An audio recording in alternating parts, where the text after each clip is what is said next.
Good morning, teacher. So before we start our today's lesson, let's first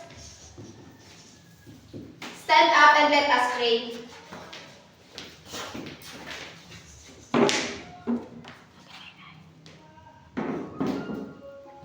In the name of the Father, and of the Son, The Holy Spirit. Amen. In the name of the In the Father, name of the Father, and of the Son, and the Holy Spirit. Amen. Angel of Angel God, of God, my guardian dear, to whom God's to love whom God's love commits me here. ever this day, Ever this day, be at my side, to guide and guard, to rule and guide. Amen.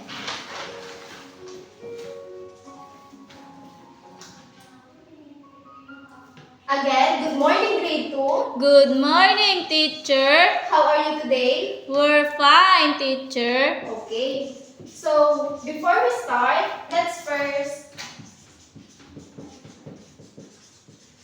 exercise. Is that clear?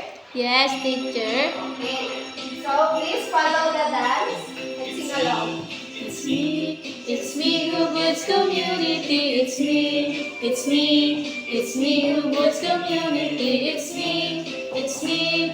me who builds community. It's me who builds community. La la la, roll over the ocean, roll over the sea, roll over the ocean in the deep blue sea. Roll over the ocean, roll over the sea, roll over the ocean in the deep blue sea. Okay. Grade 2, are you now energized? Yes, teacher. Okay. So before we start, what are the classroom rules that you know? Teacher, Yes, Miss Lee? raise your hand if you want to answer. Okay. Another? Teacher, Yes? listen to the teacher. Okay. So this is our classroom norms. So I will read it first and then you will repeat after me. Give Your best your best effort. effort. Respect Respect others. others' Space. space. Open Open to to feedback. feedback. Obey Obey directions. directions. Team Work matters. Okay, so this is the classroom norms that we must follow throughout our discussion. So class, I have here some set of words and I want you to read it and spell it. Because later on we will encounter it during our discussion. So crack. Voltage. Voltage. VOLTAGE. VOLTAGE. Voltage. Voltage. Explosive. Explosive. EXPLOSIVE. PLOSIVE. Explosive. Explosive. Toxic. Toxic. TOXIC. TOXIC. Toxic. Toxic. Combustion. Combustion. COMBUSTION. COMBUSTION. Combustion. Combustion. Flammable. Flammable. FLAMABLE. FLAMABLE. Flammable. Flammable. Again, class, please read. Voltage. Explosive. Toxic. Combustion. Flammable. Okay, very good. So now class, does any of you still remember our previous discussion? Yes, teacher. Okay, so I prepared here an activity to test if you really understand our previous discussion. So I will read the directions first and then you repeat after me. So Observe the picture the picture and identify if the picture shows shows harmful harmful when touched, when touched, harmful when inhaled, and harmful when swallowed. Put the given picture Put the given picture according according to the column below. below. Okay? So class, who wants to first put this picture into its column? Yes, Miss Lee?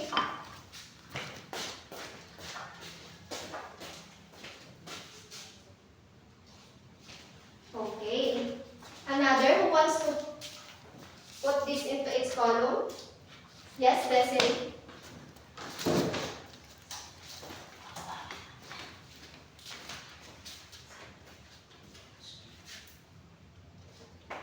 For the third picture, who wants to put this into its column? Yes, Miss Lee? For our fourth picture?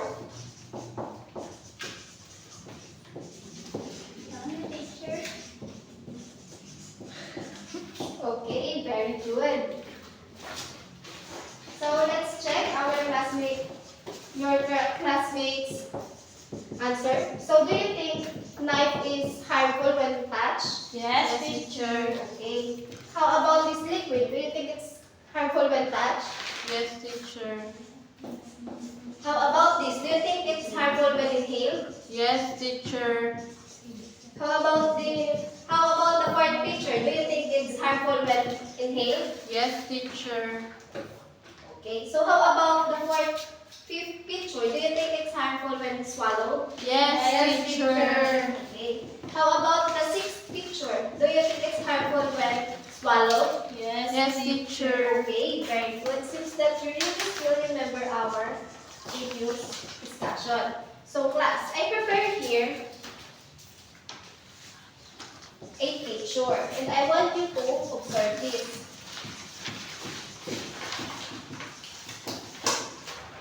So class, are you done observing? Yes, teacher. Okay, so what have you observed in the picture? Yes, Caroline? A warning sign, teacher. Okay, a warning sign. Aside from a warning sign, what have you observed?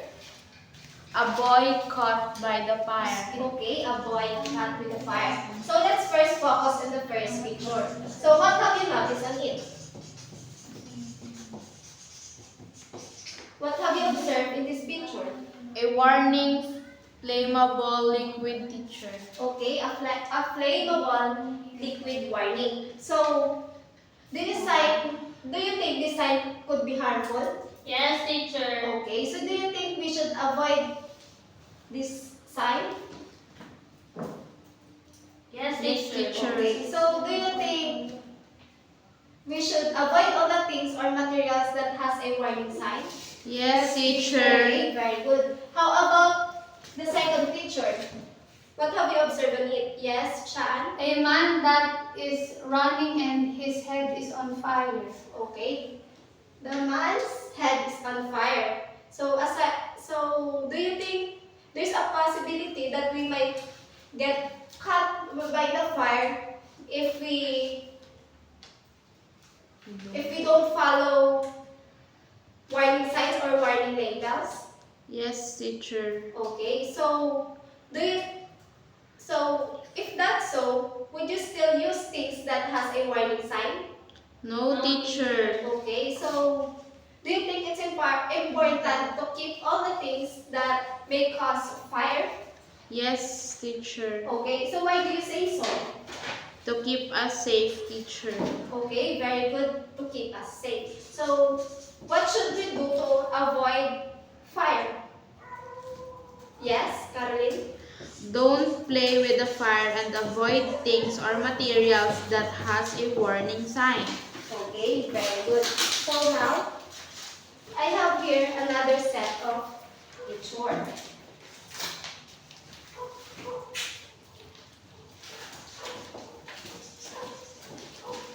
And I want you to observe it.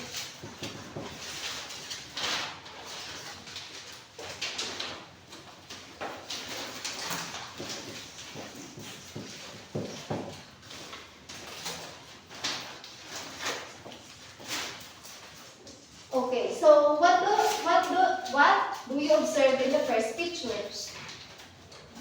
A warning sign, teacher. Okay, a warning sign. So have you ever seen a warning sign like this? Yes, teacher. Okay, so where do you see this sign? Yes, Shan?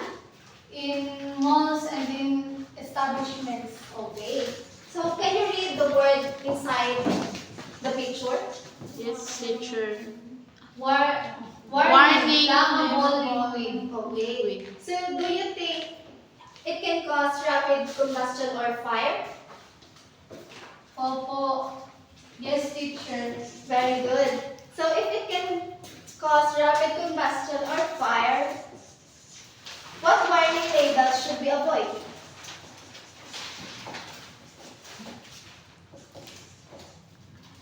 So, yes, Shan? We should be warned that there is danger. So we must be careful. Okay. So, we should also avoid. So, if a warning label shows a flammable warning, what should we do? Yes, Shan? We should stay away from danger. Okay, we should stay away from danger. So, do you think it can cause rapid combustion or fire? Yes. Okay. Yes, teacher. So, I have here a picture. So, based on this picture, where do you think?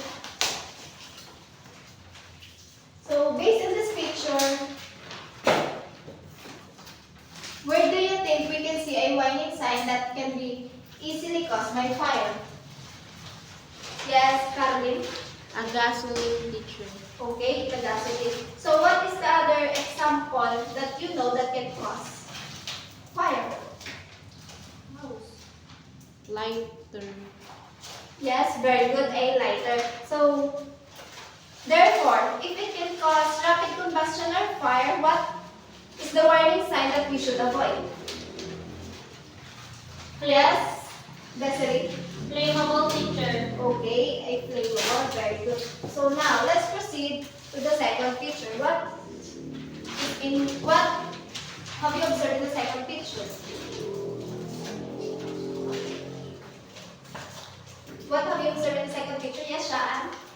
A warning sign that says toxic or poisonous. Okay, so have you ever seen this kind of sign? Yes, teacher. And where do you see this sign? Yes, Shaan? From chemicals, teacher. Okay, from chemicals. So do you think it contains a liquid that can cause death? Yes, Yes, teacher. Okay, so if it contains a liquid that can cause death, what label should we avoid?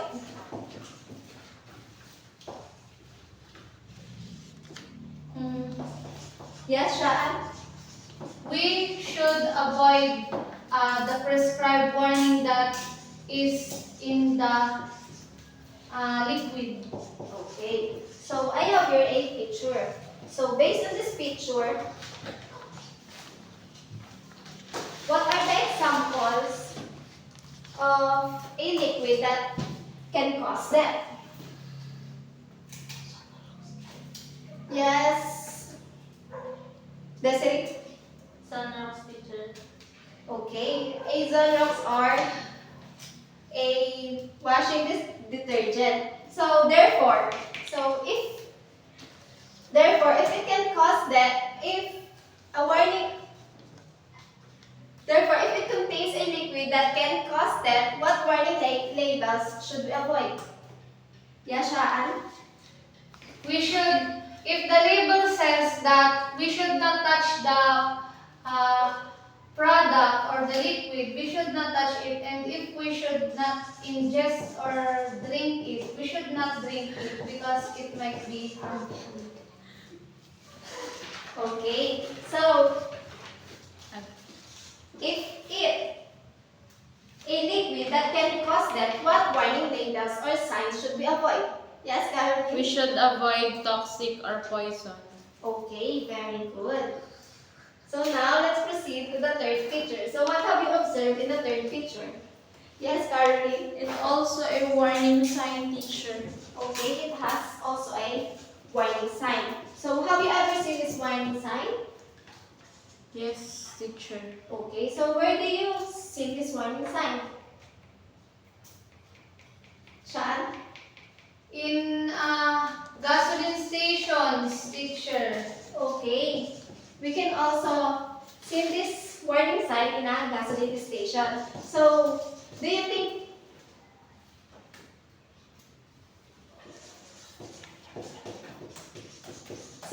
think it can make this warning sign can make severe injuries and property damage? Yes, teacher. Okay. So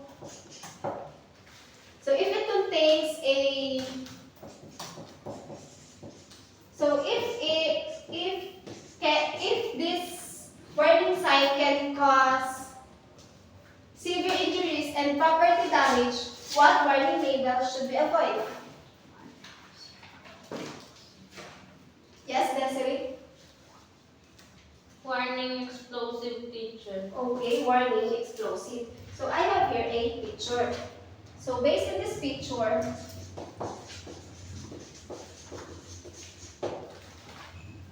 where do you think we can also see a warning signs that can cause severe injuries and property damage? Yes, Caroline? Military zone, teacher. Okay, we At the can military zone. okay. Therefore, if it can make severe injuries and property damage, what warning label should we avoid? Explosive, teacher. Okay, an explosive, very good. So now, let's proceed to the fourth picture. What is in the fourth picture? Yes, Caroline? It has a warning sign, teacher. Okay, it has a warning sign. And have you ever seen this kind of warning sign? Yes, teacher. Okay. So do you think it can cause severe burns, electric shock, and even death? Can it cause death? Yes, teacher. Okay. So if it can cause severe burns and electric shock,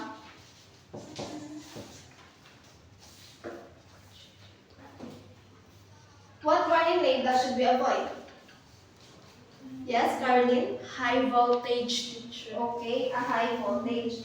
So, what should we do when we see this sign? Yes, Shaan?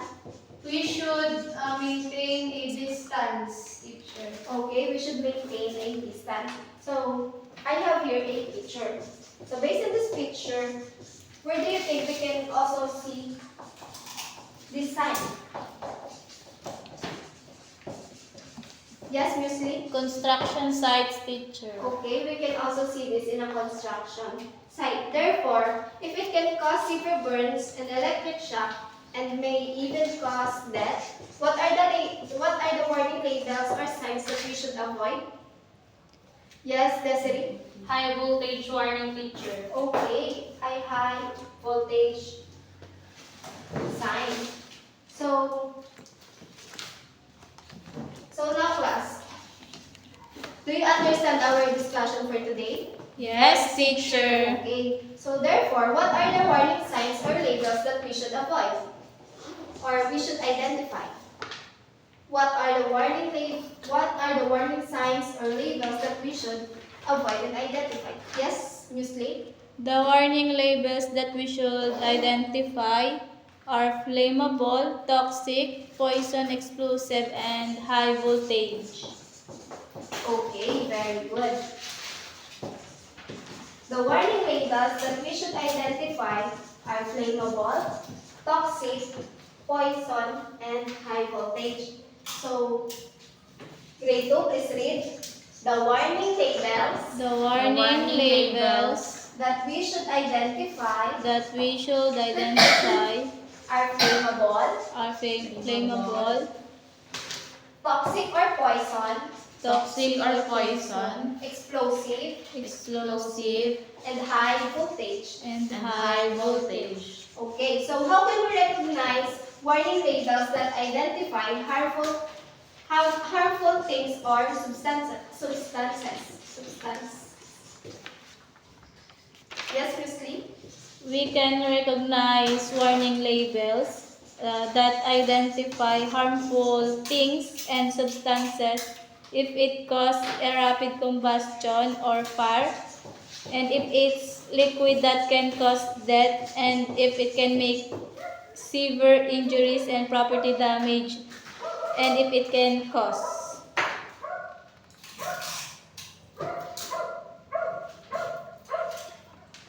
Okay, so grade 2, please read.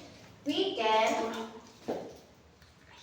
repeat after me. We can Recognize recognize warning warning labels labels that that identify identify harmful things harmful things and substances and substances if it cause a a rapid combustion or fire, or fire, if it can make liquid that can cause death, death, if it can make and it can make severe injuries severe injuries and property damage, and property damage, and if and if it can cause can cause severe burns and electric shocks. and electric shocks. Okay, so now class, I prepare here an activity for you. And I will group you into 4 groups. So this group will be group 1, group 2, group 3, and group 4. So before I give you your task, what are the group roles that you know? Yes, Miss Lee. Cooperate with your group mates. Another? Yes, Desiree.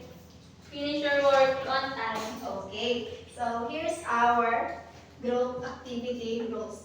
So I will read it first and then you repeat after me. Cooperate with your group. with your group. Follow the given time. the given time. Minimize your voice. Your voice. Enjoy. Review your works. Okay. So this will be the group 1, group 2, group 3, and group 4. So I will give you 5 minutes to answer your task.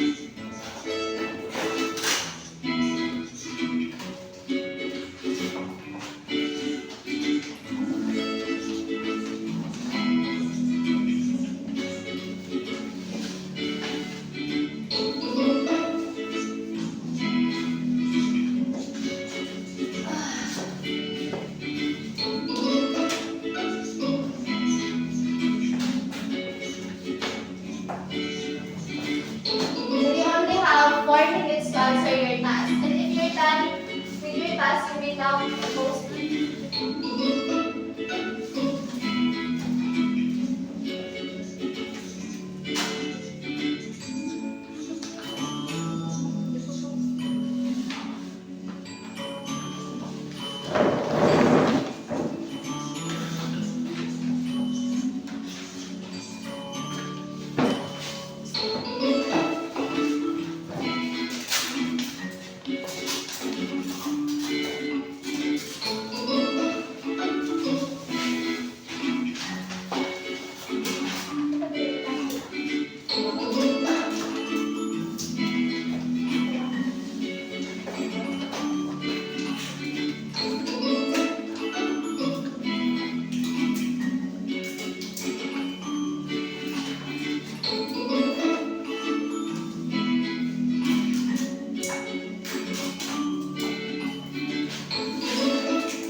Okay. So, who will be the presenter of group 1? Yes, that's it.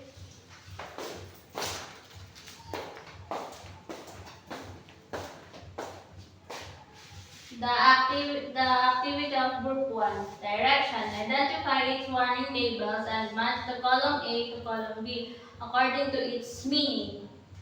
Column A. Number 1. It can cause electric shock and even death. Our answer is B. High voltage. Number 2. It is a liquid that can cause death. Our answer is D. Toxic poison. Number 3. It can cause severe burns. Our answer is B. High voltage. Number 4. It can cause serve injuries and property damage. Our answer is A. Explosive. Okay. So, if it can cause electric shock and even death, do you think it is a high voltage? Yes, teacher. Okay. So, if it can cause, if it is a liquid that can cause death, do you think it is a toxic or poison? Yes, teacher. Okay.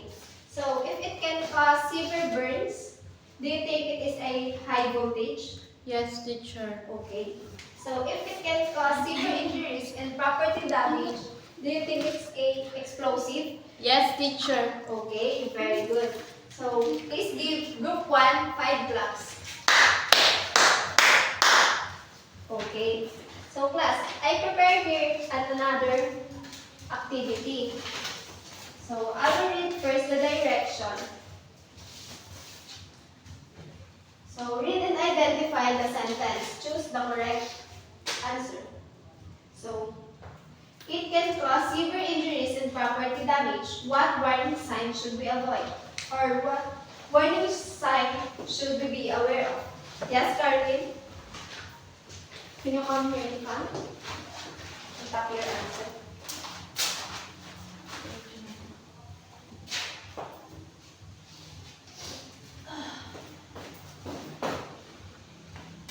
Okay, try again. So, who wants to help Carlin? Yes, Shaan?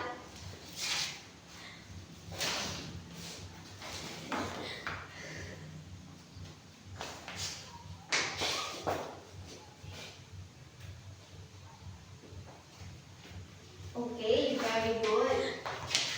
This warning sign shows that it can cause severe injuries and property damage. So, for number 2, it can cause rapid combustion or fire. What warning sign should we be aware of? Yes, Shaan?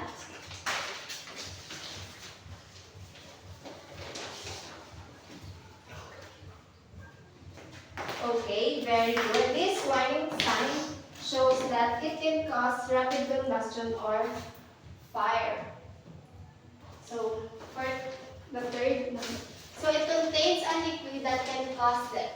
What warning sign should you be aware of? Yes, Caroline? Can you come here in front?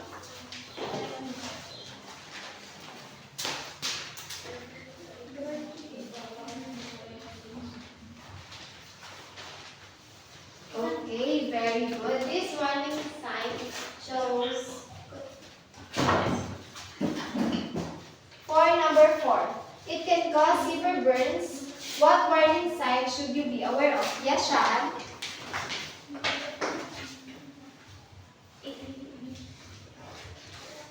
Oh, try again. Who wants to help Shaan? Teacher. Yes, Missy.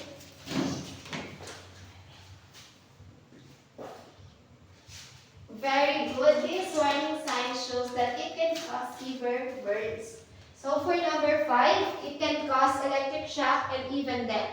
What warning sign should you be aware of? Yes, Muesli? Very good. This warning sign shows that it can cause electric shock and even death. So class, do you understand our topic for today? Yes, teacher. If that's so, what are the warning signs or labels that we should identify? Yes, Muesli? The warning sign that we should identify is harmful things and substances if it causes a rapid combustion of fire, if it's liquid that can cause death, if it can make severe injuries and property damage, and if it can cause. Okay. So, grade 2, please read. The warning The warning labels that we should identify identify are flammable, toxic, poison, explosive, and high voltage. Okay. And how can we recognize warning labels that identify harmful things and substances? Yes, Musli? We can recognize warning labels that identify harmful things, substances that cause rapid combustion of fire. If it's liquid that can cause death, it can make severe injuries and property damage, teacher. Okay. So grade 2, please read. We can recognize warning labels that identify harmful things Harmful things and substances if if it cause a rapid combustion or fire, if it is a liquid if it's a liquid that can cause death, if it can make if it can make severe severe injuries and property damage and property damage, and if and if it can cause severe burns and electric shock. and electric shock. Okay, very good. Seems that we really understand our topic for today. So that's all for today, and you may now go home.